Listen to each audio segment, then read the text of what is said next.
Tanzania's ports have attracted more revenues in the past 6 months, with statistics indicating that the cargo handled at the ports have increased compared to the period in February and July last year. This increment recorded at more than 8 million tons in corresponding period this year, despite the COVID-19 pandemic that disrupted business globally. More in this report. Tanzania's ports are performing well despite the COVID-19 pandemic. In the last 6 months, the country's ports handled 1 million more tons of cargo than it did in the same period last year, bringing in some $229 million.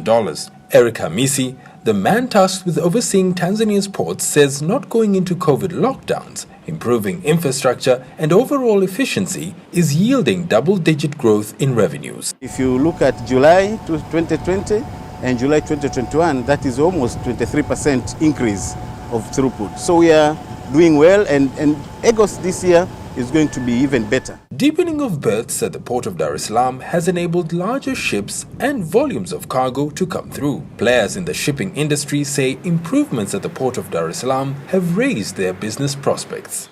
We used to bring ships here and they wait 1 to 4 days out anchorage waiting for berth. Now, almost ship is coming and berthing directly on average. If there is a delay, it will be in hours, not in days like it was in the past. Before the improvements, the World Bank estimated that shipping companies would lose around $252 million annually due to anchorage costs as a result of long delays. The bank believes that with improved efficiency, Tanzania's ports stand to contribute an additional 7% to the country's GDP. The port of Dar es Salaam is currently the largest of several ports in Tanzania, handling 95% of the country's international trade.